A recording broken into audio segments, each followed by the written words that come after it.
అదే నమస్కారం. బాగా గుర్తుంటే honeymoon murder case, Sonam and Raja Raghuvanshi వీళ్ళని చంపింది ఎవరంటే రాజ్ కుష్వాహా అండ్ ఆనంద్, ఆకాష్, విశాల్. ఇప్పుడు ఏంటంటే ఈ సోనం ఉందా, ఈ పిల్ల బెయిల్ మీద బయటకు వచ్చింది. షిల్లాంగ్లో నుంచి బెయిల్ మీద బయటకు వస్తుంది. ఈ రిమైనింగ్ బ్యాచ్ ఉన్నారు, ఆ మగవాళ్ళు ఈమె నమ్మి ఇలా చేసిన వాళ్ళంతా జైల్లోనే ఉన్నారు. ఇప్పటికి కేసు నమోదే దాదాపు 10 నెలలు నడిచేసింది. మేలో పెళ్ళైంది, మే 22, 23 చంపేసింది, జూన్లో బాడీ దొరికింది.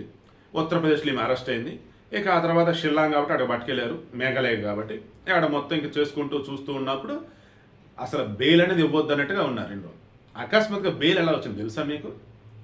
పోలీసులు బిఎన్ఎస్ సెక్షన్ 103 పెట్టాల్సిన చోట 403 పెట్టారు. అసలు ఆ సెక్షన్ కూడా లేదట. సబ్జెక్ట్ కరెక్షన్ నాకున్న సమాచారం అయితే ఎక్స్పర్ట్స్ చెప్పింది. లేని సెక్షన్ పెట్టారు అక్కడ అన్నది ఒకటి. అండ్ పోలీసులు చేసిన తప్పిదం అది.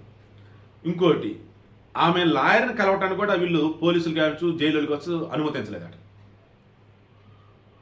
ఆల్రెడీ 10 నెలలు అయింది. పోలీసులు ఆల్రెడీ షార్ట్ షీట్ ఇచ్చేస్తున్నారు. ఇక ఇప్పటికే 3 సార్లు బెయిల్కి అప్పీల్ చేస్తుంది. ఇప్పుడు 4వ సారి అప్పీల్ చేసినప్పుడు ఏమైందంటే, వన్స్ ఛార్జ్ షీట్ ఆల్రెడీ వేశారు. ఛార్జ్ షీట్ వేయడానికి ముందు విచారణ చేస్తున్న రోజులు ఈమె సహకరించింది. అండ్ ఈమెని వాళ్ళ లాయర్ని కూడా కలవడానికి అసలు అనుమతించలేదు ఈ పోలీసులు. ఒక ఆడపిల్ల మీద, ఒక మహిళ మీద ఏంటి దారుణం?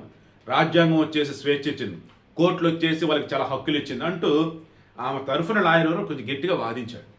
ఇక జడ్జిలు కూడా, న్యాయమూర్తులు దయ తేల్చి సరేనమ్మా బెయిల్ ఇస్తున్నాం తల్లి అన్నారు. అయితే ఒక కండిషన్, షిల్లాంగ్ దాటి పోకూడదు. వీళ్ళ మధ్యప్రదేశ్. ఇప్పుడు విషయం ఏంటి, ఈమె యొక్క బ్రదర్ ఉన్నాడే, అది కనుక ఇంటికి వస్తే ఇంట్లో ఉన్నా అంటున్నాడు. వాళ్ళ నాన్న ఇప్పుడు పూచికత్తుగా ఈమెకి బెయిల్ ఇప్పటం కారణం వాళ్ళ నాన్న. ఇప్పుడు వాళ్ళ నాన్న అమ్మాయి షిల్లాంగ్లోనే ఉంటారా? కేసు విచారణ పూర్తయి కోర్టులో ట్రయల్ నడిచి జడ్జిమెంట్ వచ్చేంత వరకు షిల్లాంగ్లోనే ఉంటారా?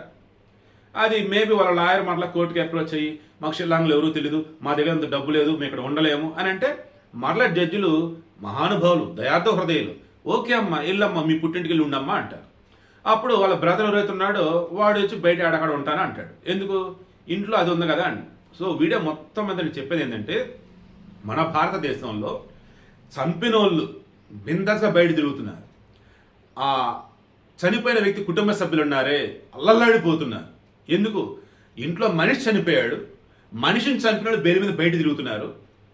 అండ్ కోర్టులు వచ్చేసి సంవత్సరాల తరబడి ల్యాగ్ చేస్తూనే పోతున్నాయి తీర్పు ఇవ్వడానికి. పోలీసులు వచ్చేసేమో ప్రాపర్ వేలో ఈ కేసు సంబంధించి సాక్ష్యాలు ఇనిషియల్గా సేకరించారు సరిగా, అండ్ సెక్షన్ సరిగా పెట్టరు. దాంతో కోర్టులో కేసు నిలబడదు. ఇదేనండి సమస్య. చంపినోడు బెయిల్ మీద బయటకు వస్తాడు, రేప్ చేసినోడు బెయిల్ మీద బయటకు వస్తాడు. ఇలా చెప్పుకుంటూ పోతే ప్రతిసారి మనం అనుకుంటున్నాం కదా, ఒక కేసులో వాడు అరెస్ట్ అవుతాడు. అరెస్ట్ అవ్వగానే వాడికి సంబంధించి చెక్ చేసినప్పుడు ఏంటి, ఆల్రెడీ 4 రేప్ కేసులు, ఆల్రెడీ 2 హత్య కేసులు, ఆల్రెడీ 10 దొంగతనాలు. మరి బయట ఎందుకు ఉన్నాడు? బెయిల్ వచ్చింది, బయట ఉన్నాడు. అయ్యా జడ్జిలు, పోలీసులు దయచేసి ముందు మీ న్యాయ వ్యవస్థను ప్రక్షాళన చేసి సమాజానికి ఒక ధైర్యాన్ని, ఒక భరోసాని ఇవ్వండి. తప్పు చేశాడు అంటే లోపల ఉంటాడు, బయటికి రాడు అని. ఈ బెయిల్ మీద బయటికి రావడం ఏంటి? వాళ్ళు చనిపోయిన వారి కుటుంబ సభ్యులు అల్లలాడిపోతున్నారండి. దారుణం ఇదైతే మాత్రం. ఇక యాక్చువల్లీ వేరే వీడియోలో చెప్పాలి, బట్ ఇందులోనే చెప్పి కంక్లూడ్ చేస్తా.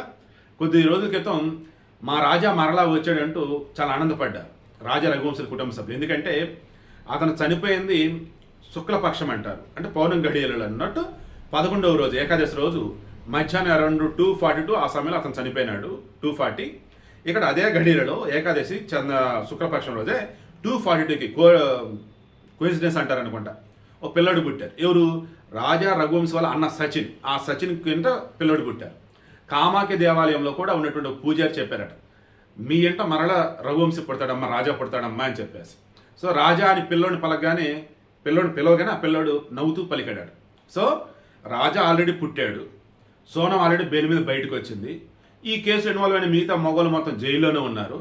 అంతమంగా ఈరోజు చెక్ చేసుకుంటూ ఉంటే మన న్యాయ వ్యవస్థ మీద మరలా కూడా ఎందుకు ఇంకా అనకూడదు మళ్ళీ పెద్ద పెద్ద పదాలు, ప్రక్షాళన అయితే చేయండి.